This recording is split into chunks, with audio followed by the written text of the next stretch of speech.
अस्सलाम वालेकुम नाज़रीन, उम्मीद है आप सब खैर वाफियत से होंगे। सबसे पहले माजरत ख्वाह हूँ कि कुछ काफ़ी मसरूफियात की वजह से आपके रूबरू नहीं हो सका, इसके लिए माजरत ख्वाह हूँ। अब मुझे उम्मीद है कि इंशाअल्लाह हम इस सिलसिले को ज़रूर कारवान अमल रखेंगे और रोज़ आपके सामने कोई न कोई किसी न किसी प्रोग्राम में आपके साथ शमूलियत ज़रूर करेंगे। आरएनए के खास प्रोग्राम में आप सबका खैर मकदम है। पिछले कई हफ्तों से खिता पीर पंचाल के अंदर मुख्तलिफ मुतालबात को लेके मुख्तलिफ अंजुमनें, मुख्तलिफ पार्टियां और इफराद सरगर्म अमल हो चुके हैं। इसी पर ताज़ा तरीन मुतालबात को लेके इस खिते के कुछ खास शख्सियात मेरे साथ मौजूद हैं। क्या डिमांड्स हैं, क्या होना चाहिए, कैसे होना चाहिए, इस पे हम आज मुबाहसा करेंगे। तो बिला देर किए मैं जो मेरे साथ पैनलिस्ट हैं उनको मैं स्क्रीन पे लाना चाहूंगा। सबसे पहले हमारे साथ आज हैं गुलाम अहमद ख्वाजा, रिटायर डीसी। उसके बाद हमारे साथ हैं इश्तियाक भट्टी साहब, फार्मर लॉ ऑफिसर। फिर हमारे साथ हैं फार्मर जज मुजफ्फर साहब। हमारे साथ हैं एहसान Mirza, farmer additional advocate general. और हमारे साथ मौजूद रहेंगे इस बहस में अल्ताफ जंजुआ, जो एडवोकेट भी हैं और सीनियर जर्नलिस्ट हैं। तमाम पैनलिस्ट का खैर मकदम है प्रोग्राम में। बहुत बहुत शुक्रिया, बहुत बहुत शुक्रिया, thank you very much. Khwaja साहब, सबसे पहले मैं आपके पास आऊंगा। मेरा पहला सवाल जो है जी ख्वाजा साहब आपसे है, चूंकि आप हालिया दिनों में मुनक्कद जो मीटिंग्स हुई थी, मीटिंगों का हिस्सा भी थे, तो हमें बताएं कि ये इकदाम किस हद तक कारगर साबित हो सकते हैं। इसमें ऐसा है जी कि जैसा कि एक मीटिंग में मैं शामिल हुआ सोनकोट में, तो वहाँ पे हमारे एक बड़े उस्ताद मोहतरम, बहुत पुराने उस्ताद एमएन कुरैशी साहब, उन्होंने बताया, जबकि हमें जिस चीज़ का हमें पता भी नहीं है कि 67 में यहाँ के जितने भी पॉलिटिकल स्टालवार्ड्स थे इलाका के, उन्होंने पुंछ में मोहम्मदीन बांडे साहब के घर में बैठकर एक मीटिंग की कि भाई हमें खित्ता पीर पंजाल जो है इसकी एक डिवीजन की मांग करनी चाहिए। और इसका मांगना चाहिए कि जिस तरह से जम्मू खित्ता है, कश्मीर खित्ता है, लद्दाख खित्ता है, इस तरह से हमारा एक पीर पंजाल का खित्ता होना चाहिए, एक डिवीजन होना चाहिए, जिसमें कि distribution of development fund of the state sector और सेंट्रल सेक्टर जो है वो, ताकि सेक्रेटेरिएट लेवल से ही सेपरेट हो जाए, ताकि वो फंड्स सारे यहाँ पे यूटिलाइज हो इलाके में और इलाके की डेवलपमेंट हो और इसकी बैकवर्डनेस को देखकर वो किया जाए। खैर, वो कहीं स्नेल स्पीड से चलता रहा, कहीं उसका किसी ने कोई मतलब लॉजिकल कंक्लूजन तक नहीं पहुंचाया। चलते चलते तो पिछले दिनों में यहाँ पे एक चीज ने इग्निट किया। मुझे जो महमूद राना, अपने जावेद राना साहब ने बताया कि यार इधर कोई वो पार्लियामेंट्री डेलीगेशन आया, यहाँ पे वो सेंटर की बात करने के लिए आए, उन्होंने कश्मीर से लोग बुला लिए, जम्मू से लोग बुला लिए, ना पुंछ रजौरी खित्ता पीर पंजाल का कोई रीजन का कोई बंदा बुलाया और ना किसी से कंसल्ट किया।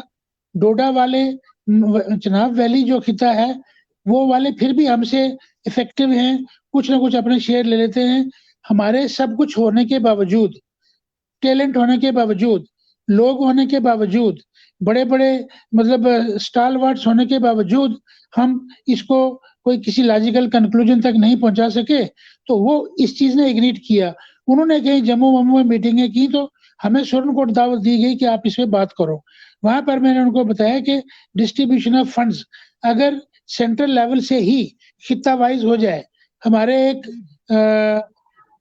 इससे पहले भी ऑटोनॉमी का एक प्रपोजल नेशनल कॉन्फ्रेंस की गवर्नमेंट से गवर्नमेंट ऑफ इंडिया को गया था कि इंट्रा रीजन, इंटर रीजन और इस तरह से हमारे डिस्ट्रीब्यूशन ऑफ फंड्स क्या होनी चाहिए, और उसके बाद हमारी डेवलपमेंट के कितने खित्ते होने चाहिए, कौन कौन से हिस्से होने चाहिए। यहाँ पर चनाब वैली और पीर पंजाल को जो शेयर जम्मू के नाम से आता है उसमें से लाइन शेयर जो है वो मरकज में चला जाता है, तो ये दो साइड के इनको नहीं मिलता है। जिसकी वजह से इन इलाकों की डेवलपमेंट जो है वो उस स्पेस से, उस स्पीड से नहीं हुई है जिस स्पीड से ये होनी चाहिए, या जिस स्पीड से रियासत के बाकी एडवांस्ड खित्तों में हुई है। कश्मीर में डिस्ट्रीब्यूशन कश्मीर वालों को भी गिला है।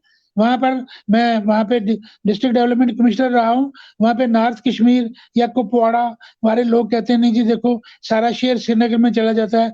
हमारे भी आपने जो कामराज रीजन बनाया हुआ है, सेंट्रल कश्मीर रीजन बनाया है, तो साउथ कश्मीर रीजन बनाया है, तो रीजन वाइज हमें डिस्ट्रीब्यूट करो। जिस तरह से लद्दाख का एक रीजन बन गया, लद्दाख के LHDC हिल डेवलपमेंट काउंसिल भी थी इस यूटी के बनने से पहले भी, तो स्टेट गवर्नमेंट के पास जो शेयर आता था उसका शेयर लमसम लद्दाख और करगिल के डिस्पोजल पे रखा जाता था, तो वो डेवलपमेंट करते थे। तो एपरेंटली अगर आप लद्दाख का चक्कर लगाएंगे आप देखेंगे कि हमारे पुंछ राजौरी से लेह और करगिल जो है वो ज्यादा डेवलप हो गए हैं। वो डेवलप क्यों हुए कि उनको एश्योर्ड सेंट्रल फंडिंग जो है वो अपना शेयर मिलना शुरू हो गया। हमारी जो है ये मिक्स हो जाता है सारे प्रोविंस में, जम्मू प्रोविंस एक ही है और उसमें से जो इन्फ्लुएंशियल एरियाज हैं उनको फंड्स मिल जाते हैं और पेरिफेरी जो है वो रह जाती है। तो इस सिलसिला में बहस मुबासा हुआ था। तो हमारी अपनी ये ओपिनियन है कि विद इन रीजन अगर 3 रीजन बना दिए जाए, इसके कौंसल्स बना दी जाए, हिल डेवलपमेंट कौंसल बना दी जाए, वट एवर कोई भी जो अभी हमें इसमें सोच ही रहे हैं, कोई रोड मैप बनाकर ये देखा जाए कि एश्योर्ड हो as per the geographic conditions और एज पर द पॉपुलेशन जो फंडिंग जो है इन एरियाज को मिले। हमारे टफ टेरेन्स हैं, हमारे दूर दराज के इलाके हैं, वहां पर आपको एक गांव को बिजली देनी है तो दूर दूर तक पोल लगाना, 4 पोल लगा के एक घर को बिजली मिल सकती है, जबकि क्लस्टर्स में आप एक पोल लगा के 10 घर को बिजली दे सकते हो। इसलिए वहां पे इनपुट्स की ज्यादा जरूरत है, जबकि यहाँ वैसा वर्षा हो रहा है, यहाँ पे इनपुट्स जो है वो डेवलप्ड एरिया में ज्यादा जा रहे हैं और अंडर डेवलप्ड एरियाज में कम जा रहे हैं, जो कि लोगों का ग्रीवांस है, लोगों की एक गिला है, शिकायत है। तो इस सिलसिला में हम ये बना ही रहे हैं। अभी एहसान साहब भी लाइन पे हैं, यहाँ पे मैं अपने मुजफ्फर साहब भी हैं, और भी इस तरह के मैंने माहौल से लोगों से कांटेक्ट किया है और लोगों से कांटेक्ट किया है कि अगर आप हम मिलकर एक रोड मैप बना के एक देखें कि what best we can do, what best we can conceive. अभी तो लोगों के दिलों में उस ये तो इग्नीट हुआ है उस इनविटेशन से, यार हमें पूछता ही कोई नहीं है, लेकिन इसके दूर रास्त नतीजे निकल सकते हैं अगर हम इसको कहीं लॉजिकल कंक्लूजन तक पहुंचाएं। भट्टी साहब मैं आपके पास आऊंगा, फिर मैं इसके बाद मिर्जा साहब के पास आऊंगा क्योंकि वो भी सफर कर रहे हैं। तो मैं ये चाहूंगा भट्टी साहब के मेन जो आपकी डिमांड्स हैं वो क्या क्या है, मेन जो मुद्दा है पीर पंचाल को लेके वो क्या है? सबसे पहले तो मैं आपके चैनल का शुक्रिया अदा करता हूं कि आपने मुझे अपनी बात रखने का मौका दिया, और सब पैनलिस्ट की खिदमत में मेरा सलाम अर्ज है। आज जायद साहब और एहसान साहब के साथ पहली बार मैं किसी प्रोग्राम में शिरकत कर रहा हूं। सबसे पहले तो मैं जायद साहब को मुबारक दूंगा कि इन्होंने जब से पॉलिटिक्स ज्वाइन किया है तो 370 के बाद एक तो इन्होंने एक बड़ा इनिशिएटिव लेके सुप्रीम कोर्ट में ये गए थे और वहां केस दायर किया था, और जब हमारी मुगल रोड बंद हुई थी तो उसमें भी इन्होंने एक PIL जो जम्मू में की है, तो उसके लिए मैं इनको मुबारकबाद देता हूँ। वो बड़ी मुश्किल से तमाम चैनल्स ने और तमाम सोशल एक्टिविस्ट ने और लोगों ने तकोदेव करके और वो मुगल रोड को बहाल कराया। तो जहां तक आपका सवाल का तल्लुक है तो इलामा इकबाल फरमाते हैं कि टपक है शमा आंसू बन के परवाने की आंखों में, सरापा दर्द हूँ हसरत भरी है दास्तां मेरी। तो मैं लंबी बात नहीं करूंगा।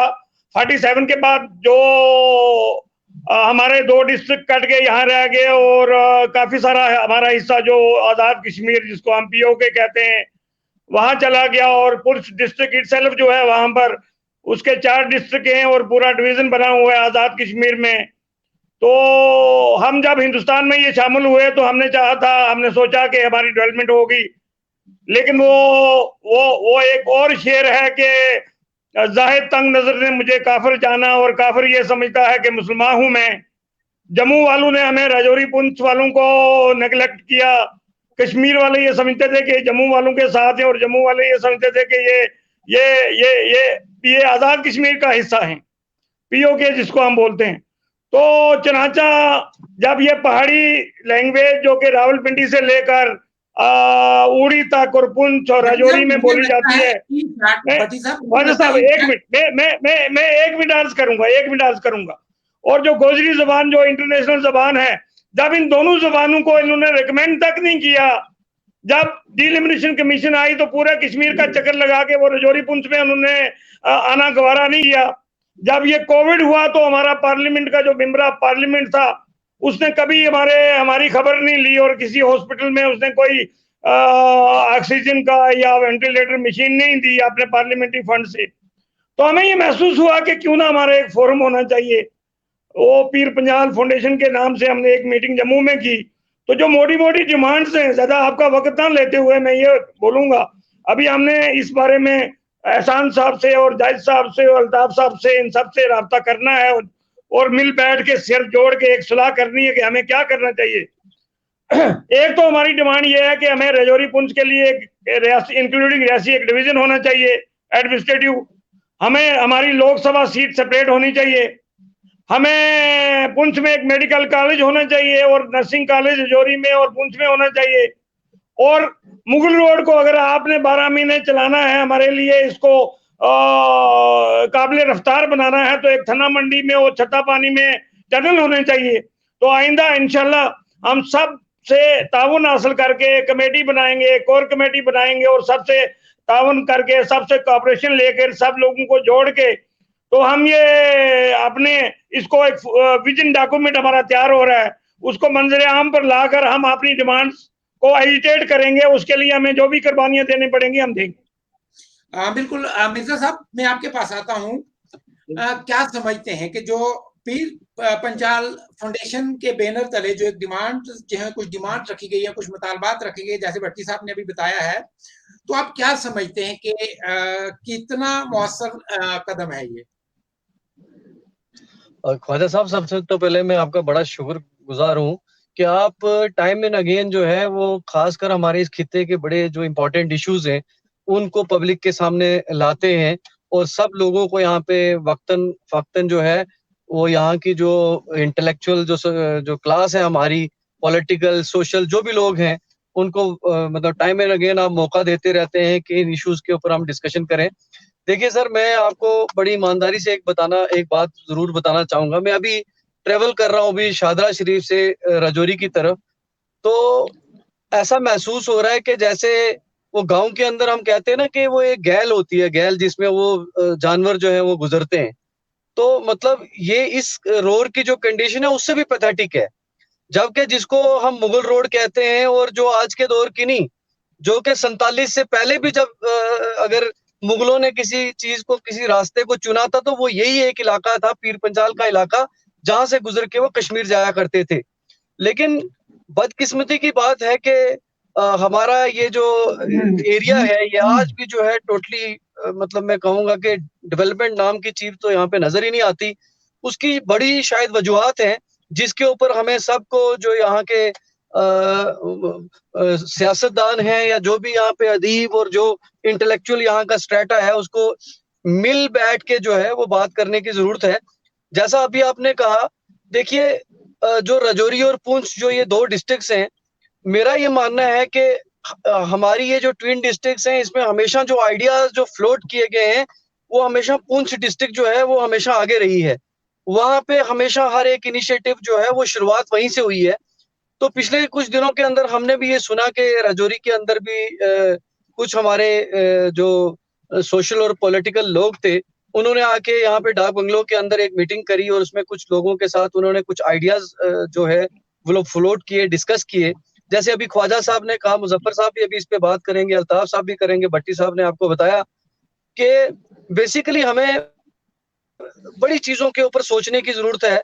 हमें ये देखने की जरूरत है कि जैसे भट्टी साहब आप आज ये फरमा रहे थे कि जम्मू रीजन ने कभी हमें ये नहीं माना कि हम जम्मू का हिस्सा है, और कश्मीरी जो है वो भी हमेशा शायद हमें गुज्जर पहाड़ी और इसी आइडेंटिफिकेशन से जो है वो हमेशा देखते रहे हैं। और हमारी बदकिस्मती भी रही है कि हम शायद इन्हीं चीजों में बट के जो है वो कभी सियासत की तरफ जो है हमारा रुख भी नहीं रहा, और हमारी हमेशा जो भी हमने लीडर चुने वो इसी स्लोगन के ऊपर जो है उनको आगे रखा गया। डेवलपमेंट हमारा कभी एजेंडा हुआ नहीं। हमारे लोगों ने भी जब किसी को अपना नुमाइंदा बनाया तो उन्होंने कभी ये चीज नहीं देखी कि जो है वो आपका जो लीडर है वो किसी लेवल पे डेवलपमेंट कर भी पा रहा है या नहीं। और दूसरी बात, वो अगर आप देखें यहाँ के डिफिकल्ट टेरेन्स को, यहाँ के टोपोग्राफी को, तो एक अगर एमएलए आप बनाते भी हैं तो उसके पास अगर 2-3 करोड़ रुपए का अगर फंड भी होता है 1 साल के लिए, तो उसके लिए वो सफिशिएंट अमाउंट ही नहीं होता कि वो लोगों को जस्टिफाइड कर पाए उस लेवल पे। तो इन इन चीजों पे आजकल आप समझते हैं कि वो कहते हैं ना, मनी मेक्स द मेयर गो।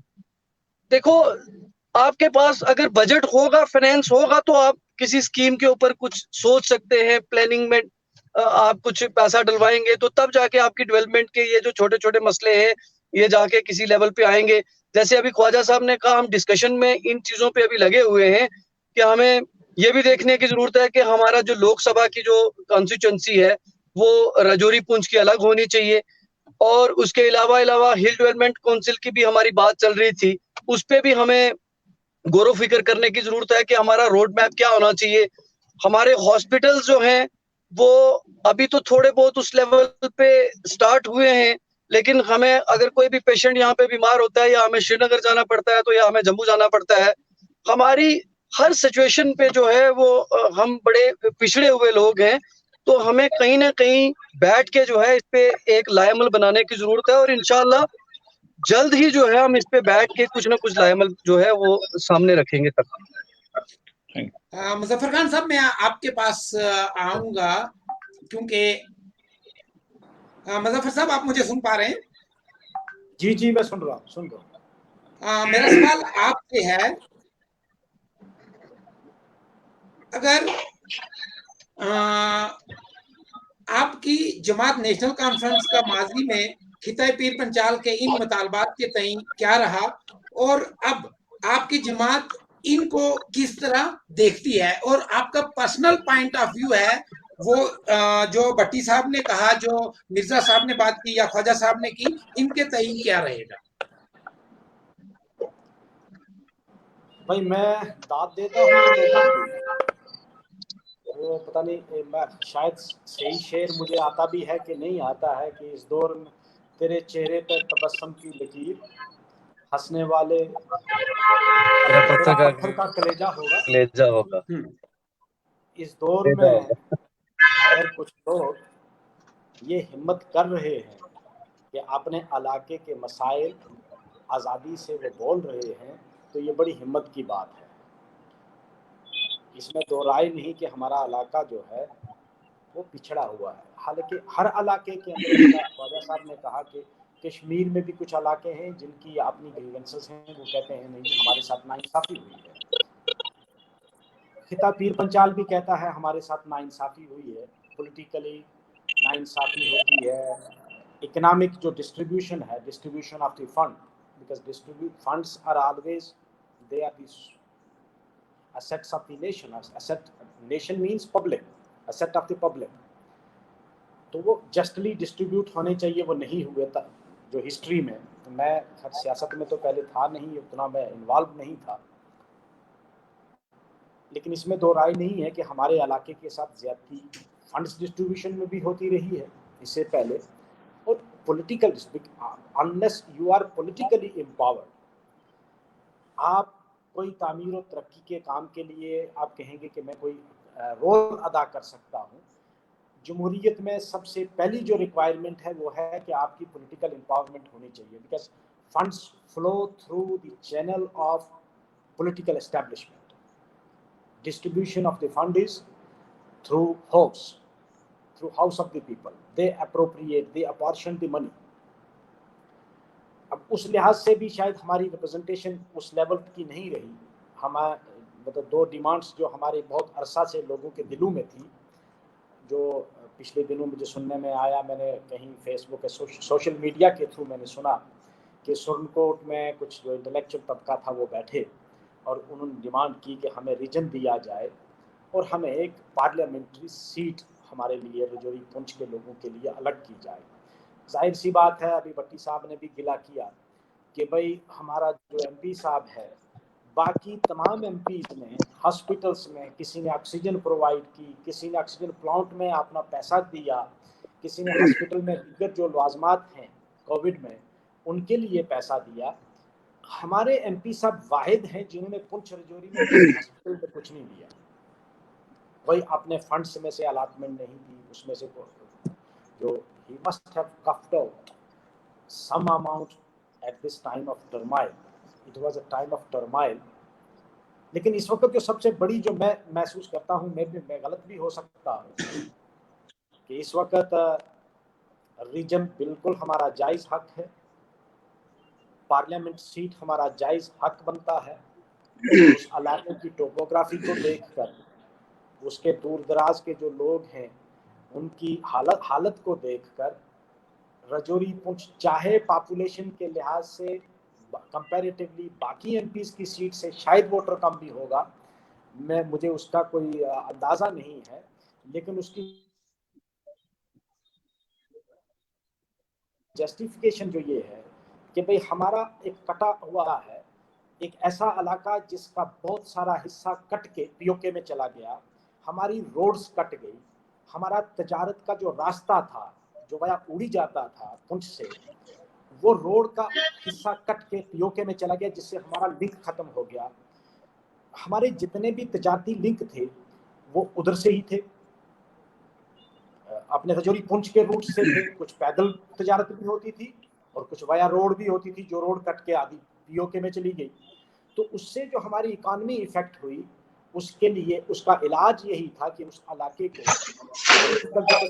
दी जाती और उसको एक रीजन अलग मान के उसको फंडिंग की जाती, ताकि वो जो हमारा नुकसान हुआ हमारा हिस्सा कटने की वजह से, जिस तरह पुंछ समझ लो कि जिस तरह दर्जी कैंची पकड़ के अब कपड़ों के हिस्से करता है, इस तरह हिस्सा हो गया। पुंछ का जो तजारती जितना भी पुंछ एक रियासत थी पहले, वैसे खुद एक रियासत थी, उस रियासत का जब जिला बना, जिले का बहुत सारा हिस्सा कट के उधर चला गया। उससे इकॉनमी जो थी पुंछ वालों की बहुत ही इफेक्ट हुई, लेकिन किसी ने इस तरफ तवज्जो नहीं दी कि उनकी इकॉनमी को रीबूट करने के लिए हमसे पहले सबसे पहले ये करना चाहिए कि इस इलाके को एक रीजन देकर इनकी जो फंडिंग है, अपॉर्चुनमेंट ऑफ द बजट है, वो हम इनके लिए मखसूस करें। हमें रखा जम्मू वालों के खाते में। जम्मू वालों ने तो नाराबाजी करके, गालियां देके, पत्थर देके अपने लिए छीन लिया जो पैसा आया। हम लोग फिर वहीं के हम दूर दराज थे, हम प्रोटेस्ट भी करते थे। आज तो सोशल मीडिया है, आज से आप 10 साल पहले अगर प्रोटेस्ट करोगे तो हफ्ते के बाद तो जम्मू खबर पहुंच जाएगी कि भाई सुरनकोट में या पुंछ के।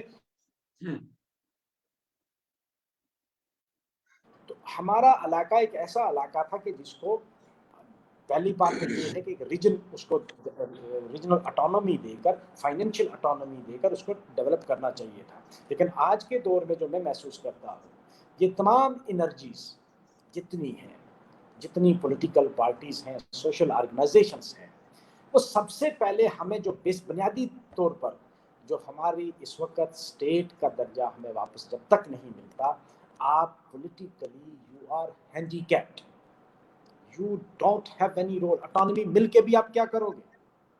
वही हालत होनी है जो दिल्ली में है। केजरीवाल की तरह आपने भी धरना मारना है जाकर लेफ्टिनेंट गवर्नर के ऑफिस के बाहर। अरे वो तो फिर भी दिल्ली है, मरकज है, पूरी वर्ल्ड मीडिया है, वर्ल्ड कम्युनिटी है, वहाँ तमाम मुल्कों के वहाँ सफारत खाने हैं। वहाँ अगर कोई खांसी भी करता है तो पूरी दुनिया को उसकी आवाज़ सुनाई देती है। तुम जम्मू कश्मीर वाले क्या करोगे? तो इसमें पहले जो सबसे पहली रिक्वायरमेंट है कि हम सबको मिलकर एक प्लेटफार्म पर आकर जो हमारा तशख्खुस खोया है, जो हमने अपनी पहचान खोई है, उसकी वापसी के लिए unless you start a movement like movement, आप उसको अभी एक्सपेक्ट मत करो। तो वो एक पहले वो जरूरी है। एम्पावरमेंट के लिए you must have a recognition, you must have a statehood first. जब तक आपको स्टेटहुड नहीं है, आप रीजन अगर मांगेंगे भी, पहली बात तो ये है कि अभी तो ये मैंने कहा ना कि ये हिम्मत है इन लोगों की कि ये इस दौर में, वरना इस दौर में सच को सच कहने वाला पीएसए में अंदर होता है, जो सिर्फ सच को सच। कहेगा कि ये सच, उससे डर कर बैठना नहीं है। हम अगर ये जंग लड़नी है तो इस जंग के लिए हर खतरे को आपने हर खतरे के सामने के लिए भी तैयार रहना है और बुजदिली से। कोई बात नहीं, लोग जेलों में भी जाते हैं, बहुत सारे लोग जेलों में गए, इससे पहले भी गए, बाद में भी जाएंगे, उससे कोई फर्क नहीं पड़ने वाला। हमारे लोग तो हमारी जो एक जनरेशन अगर आप पीछे जाएंगे ना, एक जनरेशन, रजौरी पुंछ का कोई फर्द ऐसा नहीं है जो इज्जतदार आदमी जो घर से खाना खाता था कि उसने इंटरोगेशन नहीं काटी है। ये दौर कोई नया दौर नहीं है, रजौरी पुंछ ने दौर तो पहले भी देखा है। हो सकता है हमारी जो जनरेशन है इसको फिर देखना है, हमारे नसीब में ये फिर था लिखा हुआ।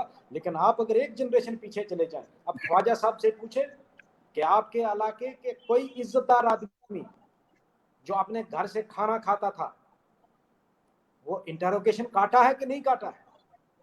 और इंटरोगेशन जो यहाँ एक नहर पे होती थी ना, वहाँ उनकी दीवारों पे जो खून के छींटे थे वो सिर्फ रजौरी पुंछ के लोगों के थे, वो बनी रजौरी पुंछ वालों के लिए थी। तो हमें इस चीज़ से भी नहीं डरना चाहिए। हमारे लोगों ने इससे पहले भी मारें खाई हैं, शायद हमने और खानी है, पता नहीं कितनी नस्लें हमारी खाएंगी, लेकिन इससे हिम्मत नहीं हारनी है। बिल्कुल बहुत अच्छा कदम है जो पिछले दिनों जो डेवलपमेंट, पॉलिटिकल डेवलपमेंट हुई, मैं बिल्कुल उसके साथ हूँ। मेरी ज़ाती जो राय है कि वाकई रजौरी पुंछ को एक अलग रीजन मिलना चाहिए। चन्हाब वैली जो एरिया है, चन्हाब वैली जो है वो भी डिजर्व करता है एक रीजन, अलग रीजन का। रजौरी पुंछ डिजर्व करता है एक अलग रीजन का, क्योंकि हमारी तरक्की, क्योंकि 70 साल में जो हमने सफ़र किया, हम नहीं चाहते कि हमारी आने वाली नस्लें भी वो सफ़र करें। अल्ताफ झुंझुनवार साहब, आपके पास मेरा अगला सवाल आपसे है, क्योंकि आपकी बारीकी से नजर रहती है। आप ये बताएं कि क्या वजूहात हैं कि माजी में भी कई ऐसी कोशिशें की गई लेकिन नाकाम रही और अब भी इस तरह पर अवामी पजीराई नहीं मिल रही है? और दूसरा ये कि ये चीज मिलने के लिए आपकी जो जाती राय है वो क्या होगी कि इस कारवां को मजबूत बनाने के लिए पीर पंचाल फाउंडेशन जो है इसको किस तरह से इकदाम उठाने चाहिए?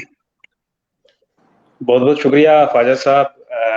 सभी पैनलिस्ट ने बड़े खूबसूरत तरीके से अपनी बात जो है वो रखी। सबसे पहले चूंकि रजौरी पुंछ की बात हो रही है तो मौजू वही है उस पर, लेकिन उससे पहले जो मुजफ्फर साहब ने रियासत की बात की कि जब तक रियासती दर्जा बहाल नहीं है, आपका तशख्खुस नहीं है, तो ये बात कोई मानी नहीं रखती। मैं उसके साथ इत्तेफाक करता हूँ कि हमारी भी बाख्तियारी जो है वो कहीं ना कहीं उसी से मशरूत है। जहाँ तक ये सवाल रहा कि इससे पहले बिल्कुल आपने वजह फरमाया कि माजी में भी बहुत सारी ऐसी कोशिशें की, मुख्तलिफ सियासी लीडरान की तरफ से आवाज़ें बुलंद हुई। जैसे ख्वाजा साहब ने शुरू में उसका जिक्र किया कि 65 में ये खिता पीर पंचाल की जो टर्मिनोलॉजी है इसको वहाँ पर फ्लोट किया गया। लेकिन उसके बाद खासकर से आप इस चीज को माने या ना माने, लेकिन जमीनी सतह पर जो 1990 में जो हुकूमत हिंद की तरफ से जो डिसीजन लिया गया है, उससे पहले जो 65 की जब बात की या 70 की, तो उस वक्त रजौरी पुंछ में जो बड़े लीडर थे उनका एक असर रसूख था, चाहे वो किसी भी तबका जात से थे, लेकिन उनकी बात मानी भी जाती थी और कहीं वो उस वक्त जो छोटी छोटी कोशिशें हुई वो कामयाब भी हुई। लेकिन 1990 में जो डिसीजन लिया गया कि 2 भाई थे जो, तो उसमें एक को आपने सरकारी तौर पर मराद दी तो दूसरे को इग्नोर किया, तो वो एक उसके बाद जो है पॉलिटिकल पूरा सिनारियो जो है वो रजौरी पुंछ में चेंज हो चुका है। आप पिछले भी इंतखाबात देखें, चाहे वो मुल्की सतह पे, रियासती सतह पे, क्या सियासी लहर है, कौन सी जमातें जो हैं उनका क्या एजेंडा है, वो नहीं, यहाँ पर लोकल जो है वो हमेशा जो है उसका इम्पैक्ट रहा, लोकल सियासत जो है उसका। उस वजह से जो है जिसको आप गुजर पहाड़ी भी कहेंगे, क्योंकि वो चीज बनी, और उस वजह से जो है कोई भी पॉलिटिकली उसमें आप देखें कि जो हमारा स्टेट लेवल पे यहाँ की लीडरशिप का जो वजन होता था वो वजन भी घट गया। उसकी वजह ये हुई कि एक कम्युनिटी का अगर उसमें लीडर है तो उसने अगर वो कोई मुतालबात या अपने मसाइल या अपने कोई चीज उसने प्रोजेक्ट की स्टेट लेवल पे, गवर्नमेंट लेवल पे, तो दूसरे ने उसको क्रिटिसाइज किया, ये चीज उसको उसकी तरदीद भी की, तो ये चीज अब एक इंस्टीट्यूशनलाइज्ड हो गई है। तो जब तक ये चीज खत्म नहीं होती, मुझे नहीं लगता कि कोई भी अवामी सतह पे इतनी बड़ा, ये जितने भी मुतालबात या मसाइल हैं बिल्कुल दुरुस्त हैं, लेकिन ये इतनी इनको वो पब्लिक मोमेंटम मुझे नहीं लगता ये मिल पाएगा या मिल सकता है। उसके लिए यह है कि गवर्नमेंट लेवल पे ये जो डिफरेंसेस है इसको अगर खत्म करें, जैसे हम अक्सर जब हम कोई भी हमारा मुतालबा होता है तो हम लेह और करगिल की मिसाल देते हैं कि वो इकट्ठे हो जाते हैं, लेकिन हमें ये चीज भी जहन में रखनी चाहिए कि वहां पर वो सभी शेड्यूल्ड ट्राइब हैं, जब उनकी इंतजामी सतह पे है या कोई भी इंटरेस्ट है तो वो उन सभी के यकजा हैं। जब उन्होंने वहां पे डोमिसाइल की बात की, बाहर से कोई यहाँ पर आके जमीन ना ले, यहाँ पर नौकरियां ना लेगा, तो वो उनका वो उस पे गठे हो गए सभी, क्योंकि उन सभी का वो इशू था।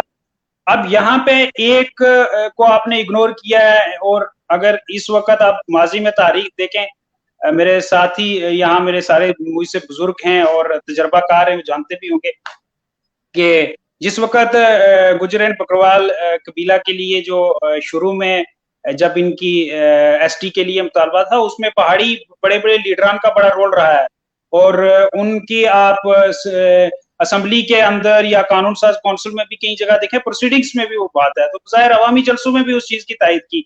लेकिन आज शायद जब हमारी बारी आई तो कहीं वो चीज मुखालफत हो रही है, तो वो चीज जहन हर जगह है, तो जब तक ये चीज नहीं निकलती तो मुझे नहीं लगता ऐसा कोई भी इसको पब्लिक मोमेंटम मिल सकती है।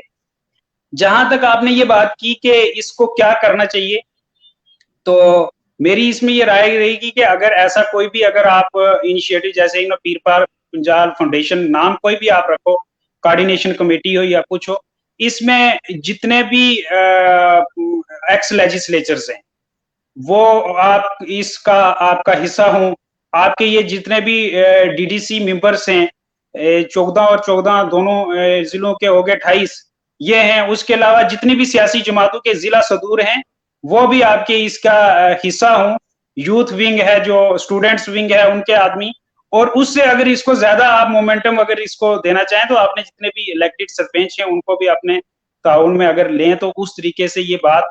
लेकिन सबसे बड़ी बात वही है, जैसे भट्टी साहब ने कहा कि हमें जो स्टेट जब कोई मिनिस्टर बाहर से आता है या डिलिमिटेशन कमीशन आई तो उन्होंने हमें आके पूछा ही नहीं। मैं ख्वाजा साहब आपको एक मिसाल दूंगा कि जैसे इलेक्शंस जब होते हैं, इलेक्शंस में जितने भी कैंडिडेट्स हैं वो अपने इलाके में देखते हैं कि कौन सा असर रसूख वाला शख्स है, तो हम उससे जाएं जिससे हमें जो हमें वोट बैंक हमें 1500 या 100-200 वोट मिल सकता है। तो जो अपने अगर अकेले में वो चाहे जितना मर्जी तूफान हो उसके पास तो कोई कैंडिडेट जाएगा नहीं। हमारी स्टेट लेवल यूटी लेवल पे या सेंटर लेवल पे यही हैसियत है, इसमें कोई शक नहीं। इंटेलेक्चुअलिज्म है, पॉलिटिकली इंटेलेक्चुअलिज्म भी हमारे पास, मतलब इंटेलिजेंट लीडरशिप है हमारे पास, लेकिन वो है कि हमारा घर अपना अंदर से हम नहीं है मजबूत, तो वो हमें उसमें उनको रहता ही नहीं है कि इनकी बात सुने या ना सुने। तो आग अगर हम मुतहद हों तो डिलिमिटेशन कमीशन भी आएगी, सेंट्रल मिनिस्टर भी आएंगे, प्राइम मिनिस्टर भी आएगा, लेकिन वो चीज नहीं हो पाई जिस वजह से जो है। तो ये जो जितने भी इख्तलाफात हैं, अब जैसे इनने कहा कि इनने जो शुरू किया उसमें है बहुत सारे लीडर, लेकिन जब वो उसमें गुजर कम्युनिटी के भी हैं, पहाड़ी कम्युनिटी के भी हैं, लेकिन उसमें आप देखें जब अपने लेवल पे उनकी मीटिंगें होती हैं तो वो एक दूसरे के बारे में क्या राय रखते हैं और क्या बातें कहते हैं। तो आजकल तो वो चीजें बात निकल के सामने आती हैं। तो उस चीज से जब तक ये हमारे जहन एक दूसरे के लिए जो वो आपस में जो इख्तलाफात हैं वो खत्म नहीं होंगे और वो उस चीज से ऊपर उठ के हम अगर एक इसके लिए कोई कोशिश नहीं करेंगे तब तक ये जो है कोशिश कामयाब नहीं हो पाएगी। जी मुजफ्फर सर। ख्वाजा साहब मैं आपके पास आता हूं। जैसे अल्ताफ साहब ने कहा कि एक मुनज़्ज़म तरीके से हर खास आम को, चाहे वो कोई सियासी पार्टी से वाबस्ता हो, वो कोई सोशल एक्टिविस्ट हो, सीनियर सिटीजन हो, जो भी हो, तो किस तरह मुहतद किया जाएगा, किस तरह से आप इन काम काफी मुश्किल है, किस तरह से आप अलग अलग पार्टीज के लोगों को मुतहिद करेंगे इस काज के लिए? इसमें कॉमन इंटरेस्ट है सब लोगों का। ये जो साहब ने जो सजेशन दी है ये बहुत बड़ी है। पब्लिक मूवमेंट बनाने के लिए हमें तमाम पॉलिटिकल पार्टीज के प्रेसिडेंट्स को कांटेक्ट करना चाहिए, चाहे वो डिस्ट्रिक्ट पुंछ के हों चाहे राजौरी के हों। पीआरआईज के साथ कांटेक्ट करना चाहिए। पीआरआईज का पंचायती राज वो इंस्टीट्यूशन के भी अपनी उनकी एक ऑर्गेनाइजेशन बनी हुई है, उनसे कांटेक्ट करना चाहिए। मतलब हमें पब्लिक आउटरीच करना चाहिए। और ये जो प्रोग्राम सोरनकोट में जैसे किया, ये एक आप जैसे कोई ice tip of the iceberg है।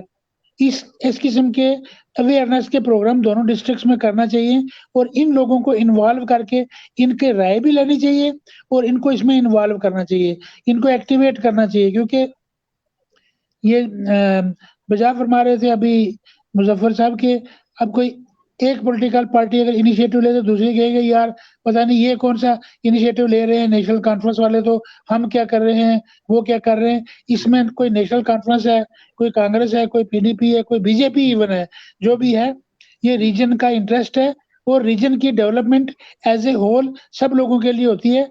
तो ये जितने भी पब्लिक फिगर्स हैं इन लोगों को हमें कांटेक्ट करना चाहिए, अवेयरनेस प्रोग्राम करना चाहिए और लोगों को मुतहद करके एक मूवमेंट बनानी चाहिए। ये ले वालों ने यूटी का एक मूवमेंट बना के 54 में स्टार्ट किया था। अगर हिस्टोरिकल बैकग्राउंड है जुजुआ साहब या मुजफ्फर साहब को पता होगा, 54 में गए और 2020 में उनको यूटी मिला। ये रियासत में जो मुतालबात इस किस्म के मनवाने का बड़ा लंबा प्रोसीजर होता है, लेकिन शर्त यह है कि आपके प्रोसीजर में इंटेंसिटी कितनी है, आपके प्रोसीजर में पब्लिक जो है वो पॉपुलैरिटी कितनी है। ताकि ये पॉलिटिकल दौर है आजकल का, वोटों का दौर है। अगर पुंछ राजौरी के लोग ये चाहें, कोई नाजायज बात नहीं मान रहे हैं, वो कहते हैं यार हमारा एक यूनिट बनाओ आप, एडमिनिस्ट्रेटिव यूनिट, जिसकी फंडिंग जो है जैसे मुजफ्फर साहब कह रहे थे ऊपर से ही डिवाइड हो जाए, वो मतलब आगे कहीं डाइवर्ट ना हो। नंबर 1। नंबर 2, रियासी का साथ में मिला के ये जो पहाड़ी एरिया है इसका एक मेंबर पार्लियामेंट बना दो। आप अगर जम्मू हिंदुस्तान की पार्लियामेंट में कोई अपनी आवाज उठाओगे, आपका बंदा ही कोई नहीं आवाज कौन उठाएगा।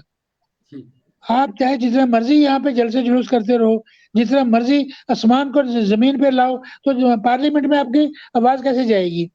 ले का एक मेंबर पार्लियामेंट था और उसने हमारी मुखालफत ही की वहां पे, लेकिन अपनी तकरीर की उसने ये 370 पे और 35A पे, और पूरी दुनिया ने सुनी उसकी तकरीर।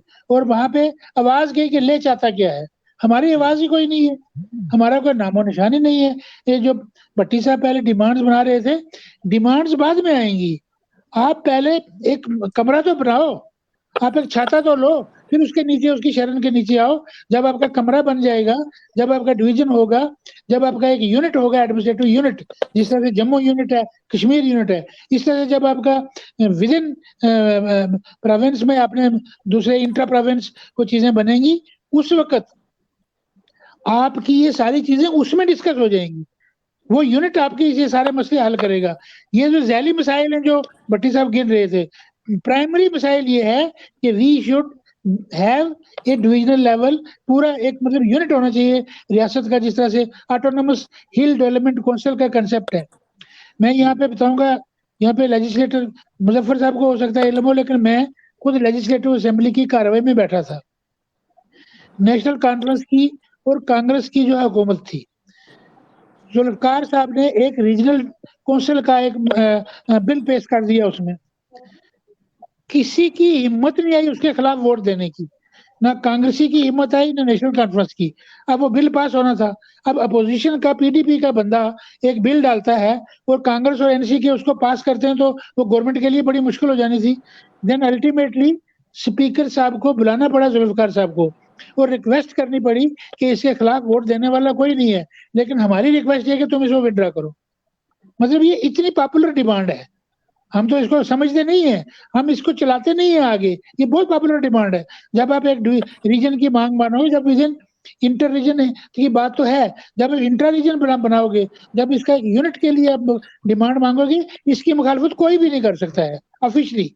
अंदर से जो मर्जी करें, लेकिन ऑफिशियली कोई भी इसकी मुखालफत नहीं करेगा। सिर्फ हमें लोगों को जोड़ने की जरूरत है। शुक्रिया। भट्टी साहब, मैं क्योंकि प्रोग्राम का वक्त अब नजदीक होता जा रहा है, मैं कंक्लूड चाहूंगा ये तो छोटी सी बात कि माजी के जो यहाँ हमारे लीडरान रहे हैं, जो लेजिस्लेटर रहे हैं या मंत्री रहे हैं, कुछ भी रहे हैं, तो उनको कैसे कन्विंस कर पाएंगे आप? ख्वाजा साहब, ये तो जैसे जैसे जिन्हुआ साहब ने जो कंसर्न शो किए हैं, मैं भी उन पे मेरी नजर है, और उन्होंने एक सच्ची बात कही है जो प्रैक्टिकल समाज में है कि एक दो तबकों के दरमियान जो ट्रस्ट डेफिसिट बन गया है, एक खलीज बन गई है, एक खला पैदा हो गई है। मैं आपको छोटी सी मिसाल देता हूं कि मैं जब लठूंग हाई स्कूल में स्कूलिंग में था, तो मेरे पड़ोस में आप भी जानते हैं कुछ मुगलों के घर हैं, कुछ कुरैशियों के, तो आज तो उनकी हालत ठीक है, लेकिन उस जमाने में ये होता था कि उनके फटे पुराने कपड़े और वो रबड़ के बूट लगा के जाते थे स्कूल। तो मैं एक थानेदार का लड़का था, हमारे पास जमीनें भी थी, तो हमें जब स्कॉलरशिप मिलता था तो उनकी कुरैशियों के बच्चों की और मुगल के बच्चों की आंखों में आंसू देखता था मैं। तो मुझे तो उस जमाने में ये समझ नहीं थी कि मुझे मिल रहा है स्कॉलरशिप और इनको क्यों नहीं मिल रहा है। तो ये इनजस्टिस जो है ये रही है और इसके लिए किसी ने काम नहीं किया। अब ये किसका फर्ज बनता था कि वो कुरैशी लड़के बच्चे जो हैं, मुगल बच्चे जो हैं, या राथर बच्चे जो हैं, या हमारे समाज में और तबकात ऐसे हैं जो गरीब थे, जो बिल्कुल जिनकी हालत बुरी थी, उनके लिए स्कॉलरशिप का इंतजाम होना चाहिए था। मुझे एक थानेदार के बच्चे को स्कॉलरशिप नहीं मिलना चाहिए था, उनको मिलना चाहिए था। तो ये समाज में जो अल्ताफ साहब ने कहा है कि ये डिस्पैरिटी और डिस्क्रिमिनेशन तो शुरू से रहा है, अब इसके बारे में हमारे लीडरों ने काम करना था, उसके लिए एक डिपार्टमेंट था सोशल वेलफेयर, उसको इम्प्लीमेंट करना चाहिए था। तो ये इनके कंसर्न बिल्कुल ठीक बात है कि जब हम आपस में यूनाइट ही नहीं थे, जब मेरे गांव में आधों को एक बेनिफिट मिल रहा है और आधों को नहीं मिल रहा है, तो नेचुरली जब तक हम इकट्ठे नहीं होंगे, हम हमारी एक वॉइस नहीं होगी, तो हम कामयाब नहीं हो सकते हैं। तो जहां तक आपका सवाल है कि एक्स लेजिस्लेचर्स को कैसे आप, तो हम उनको कन्विंस करेंगे, वो लीडर हैं, उन्होंने हमारी रहनुमाई करनी है। तो हम सब तबकात को साथ में लेके, वकला हैं हमारे जजेस हैं, हमारे रिटायर्ड जजेस हैं, हमारे वकला हजरात हैं बहुत ज्यादा। आजकल किसी जमाने में 4 वकील होते थे, आज तो माशाल्लाह हम पे अल्लाह का फजल है, हमारे लेक्चरर्स हजरात हैं, हमारे पॉलिटिकल लोग हैं, टीटीसी के मेंबर हैं। तो आज नई लीडरशिप उभर के आ गई है, नौजवान लोग सोच रखते हैं, तो हम सबको साथ लेके चलेंगे। जैसे ख्वाजा साहब ने कहा कि आपको पहले एक कमरा बनाना, उसके बाद आगे चलेंगे। तो जैसे मुजफ्फर साहब ने वो बात कही थी, वो मुझसे रह गई थी कि सबसे पहला हमारा जो है वो रेस्टोरेशन ऑफ स्टेटहुड का होना चाहिए। उसके बाद जो आर्टिकल 370 है वो तो सुप्रीम कोर्ट में अभी पेंडिंग है, उसके बारे में अगर सुप्रीम कोर्ट बारिश नहीं होगी, और मुझे अपने अदलिया पे पूरा यकीन है कि इंशाल्लाह ये जो अनकॉन्स्टिट्यूशनल तौर पर, गैर आईनी और गैर कानूनी तौर पर ये फैसला लिया गया है, इसको सुप्रीम कोर्ट ऑफ इंडिया रद्द करेगी। और मैं अल्ताफ साहब से ये कहता हूं कि इंशाल्लाह ये जो खला है, अब ये जो खलीज है, ये पहाड़ी वर्सेस गुजर वर्सेस नॉन गुजर, राजपूत वर्सेस कश्मीरी, ये अब खत्म हो गई है और मिनिमाइज हो गई है तो जरूर है लेकिन कम है। और उसमें मेरा फर्ज भी बनता है, एहसान मिर्जा साहब का भी फर्ज बनता है, आप सब लोगों का, कि हम एक जैसे डॉक्टर भट्टी, मुमताज भट्टी मेंढर में वो राजपूत कहलाता है और मैं गुजर कहलाता हूँ। अगर हम दोनों लाल चौक में खड़े होंगे तो मैं कहूंगा मैं गुजर हूं तो ये राजपूत है, तो कोई नहीं मानेगा। वी आर वन, हम में कोई डिफरेंस ही नहीं है, मेरा तो ये मानना है कि हमें कोई डिफरेंस नहीं, हम एक ही हैं। अगर डॉक्टर मुमताज भट्टी को एसटी मिलेगा और इश्तियाक भट्टी को मिला है तो मुझे क्या एतराज होना चाहिए? बड़ी बात, अच्छी बात। तो इसलिए हम सब की ये कोशिश रहेगी और इंशाल्लाह आइंदा इस पे काम किया जाएगा। बिल्कुल मिर्जा साहब, 30 सेकंड में आपने इस पूरे इनिशिएटिव को कंक्लूड करना है कि आप बताएं किस तरह इस चीज को मजबूत किया जाए और इसमें हर पार्टी का के लेजिस्लेटर का या कोई भी इलेक्टेड है पार्टी का, उसका क्या रोल होना चाहिए? सर, मैंने आपके सामने, जैसे अल्ताफ साहब ने भी कहा, भट्टी साहब ने भी इसी इशू के ऊपर बात रखी कि firstly we have to remove the political disparity between these two communities.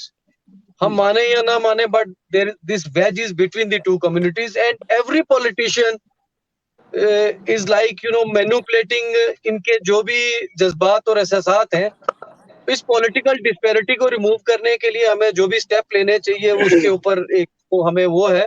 और दूसरा ये है कि जो भी हमारे जो पॉलिटिकल पार्टी से जो ताल्लुक रखने वाले सबको एक प्लेटफॉर्म पे लेके, सारे जो इंटेलेक्चुअल्स हैं उनको एक प्लेटफॉर्म, हमारी सोसाइटी के अंदर जो जो रेलिवेंट लोग हैं उनको एक पेज पे लेके हम इस लड़ाई को लड़ सकते हैं। मुजफ्फर साहब 30 सेकंड में कि आवाम कैसे भरोसा करेगी, क्योंकि माजी में अगर देखा जाए तो काफी बार ऐसी कोशिशें की गई हैं और कोई भी कोशिश जो है वो अंजाम तक नहीं पहुंची। आम लोग जो हैं, जो अवाम उन नास है, वो कैसे भरोसा करेगी? देखिए, जो सियासी मामला जितने भी हैं, आप कहोगे कि ओवरनाइट उसका फ्रूट आपको मिल जाएगा। अगर आप शुरुआत करेंगे, हो सकता है कि हमारी जो पोस्टेरिटी है वो इसका बेनिफिट उठाए, लेकिन शुरुआत किसी न किसी को, जिस तरह ख्वाजा साहब ने कहा कि 1954 में लद्दाख वालों ने यूनियन टेरिटरी की मूवमेंट चलाई थी। अगर आप उसकी दाग बेल डालोगे, पोस्टेरिटी उसको आगे चलाएगी। somebody has to start somewhere। अब हर अच्छे काम के लिए इनकलाब, आप कहोगे कि रातों रात आया, रातों रात कहीं इनकलाब नहीं आता है। इनकलाब का मतलब ये नहीं है क्योंकि अफरा तफरी। इनकलाब मीन्स पॉलिटिकल एक मूवमेंट। वो मूवमेंट चलाने के लिए किसी को शुरुआत तो करनी है। मैं नहीं करूँगा, बी करेगा, सी करेगा, लेकिन आप जब अपने एजेंडा जो है वो लोगों के पास रखोगे, लोग खुद उसको, पीपल विल बाय इट। असल बात ये है कि जो जितने आज पॉलिटिकल एजेंडाज हैं, there is no buyer of those political ideology और political agenda, but this is one exception which will be readily saleable everywhere in every part of our both the districts। कोई आदमी इसकी मुखालफत नहीं कर सकता, ना कोई गुज्जर कर सकता है, ना कोई पहाड़ी कर सकता है, क्योंकि ये दानों के मुफाद के लिए है, उनकी आने वाली नस्लों के लिए है। एक बात मुझे बड़ी अच्छी लगी, भट्टी साहब ने कहा, भाई हम ऐसा माहौल क्यों नहीं पैदा करें कि गुज्जर को जब पॉलिटिकल कोई ज्यादती हो तो पहाड़ी उसकी सपोर्ट करे, और जहां पहाड़ी के साथ कोई पॉलिटिकल ज्यादती होती है तो गुज्जर उनकी सपोर्ट करे। हम एक दूसरे के खिलाफ क्यों लड़े, हम एक दूसरे के लिए क्यों ना लड़े, हम एक दूसरे की ताकत क्यों ना बने, हम एक दूसरे की पॉलिटिकल फोर्स क्यों ना बने। अगर पहाड़ी एसटी मांगते हैं तो मजा तो ये है कि गुज्जर लोग साथ होकर कहेंगे इनका हक बनता है, और अगर रिजर्वेशन एसटी वालों को मिली है तो पहाड़ी लोगों को उसके लिए खुशी करनी चाहिए कि हमारे भाई को कुछ मिला है। भाई हमसे कोई हमारी प्लेट से थोड़ा छीन रहा है कोई। अगर पहाड़ी को कुछ मिलता है तो पहाड़ी को पॉपुलेशन के हिसाब से जब भी कोई रिजर्वेशन मिलती है, whenever a community is scheduled under the schedule of the constitution according to the population, proportionate to the population, उसको उस हिसाब से रिजर्वेशन मिलेगी। तो रिजर्वेशन एसटी अगर 6% है तो this is proportionate to the population of the Gujjar community, proportionate to the population of the land Kargil is given to them also।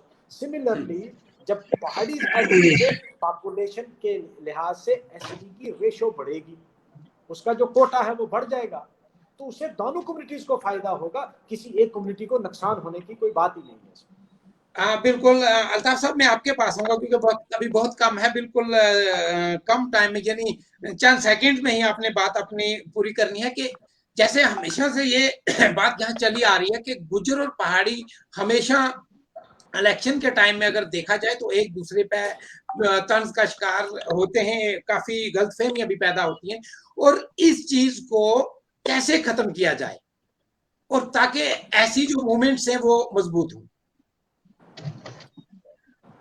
देखो अजय साहब, ये चीज तो तब तक खत्म नहीं होगी जब तक एक कम्युनिटी को गवर्नमेंट जो है, गवर्नमेंट ने खुद ही पहले एक को इग्नोर करके एक को आपने पलकों पे उठाया। वो डिस्पेरिटी गवर्नमेंट लेवल पे जब तक खत्म नहीं होगी तो ये चीज बहुत मुश्किल है। हालांकि निचली सतह पे ऐसा कुछ नहीं है, लोग बिल्कुल एक दूसरे के साथ है, लेकिन कहीं ना कहीं जहनों में ये चीज रहेगी। मैं साथ में यहाँ पर दूसरी ये एक मुख्तसर अर्ज करूँ कि जैसे जो भी इन्होंने शुरुआत की बहुत अच्छी है, आप इसको मोमेंटम जो है कंटिन्यू आप करें। चलो मीटिंगें जो करते हैं आप करें, उसके अलावा जैसे आप प्राइम मिनिस्टर को, होम मिनिस्टर को, आपने लेफ्टिनेंट गवर्नर हैं, चीफ सेक्रेटरी को, आपकी रिप्रेजेंटेशन कंटिन्यू जो है, आपने मैंडर में मीटिंग की, वहां से आपकी रिप्रेजेंटेशन, वहां आपने रेजोल्यूशन पास किया, भेज दी, आपने मैसूर कोर्ट में की, राजौरी में की, और उसके अलावा जैसे अभी सेंटर मिनिस्टर जो हैं वो दौरा कर रहे हैं, आगे आ रहे हैं अक्टूबर में राजौरी में, पुंछ में, वहां से डिफरेंट जितने जहां जहां करें आप वहां पे मतलब फोर्सफुली ये चीज जो है वो रेज हो, सोशल मीडिया प्लेटफॉर्म पे हर जगह ये चीज मतलब ये कंटिन्यू थी, और इसमें मतलब स्टूडेंट लेवल पे, यूथ लेवल पे ये चीज डिस्कस हो, जैसे ख्वाजा साहब ने शुरू में कहा कि 1954 में वो मूवमेंट शुरू हुई थी, तो ताकि ये जितना भी है गवर्नमेंट लेवल पे भी आपकी जो एडमिनिस्ट्रेटिव लेवल जो पॉलिसी बनाने वाले हैं, प्लानिंग है, वहां तक की आपकी बात पूरे ऑथेंटिक के साथ और फैक्ट एंड फिगर के साथ वहां भी पहुंचे, ताकि जब भी कोई ऐसा हो तो वहां पे भी। तो ये चीज जो है ये जो खासकर ये जो मिनिस्टर अभी रिसेंट दौरा कर रहे हैं, आप जैसे आपने रियासी को भी अपने साथ जोड़ने की बात कर रहे हो, तो रियासी में जो मिनिस्टर दौरा कर रहे हैं वहां भी आपके थ्रू वहां से जो है फोर्सफुली जो है वो चीज उन तक पहुंचे। जी मैम।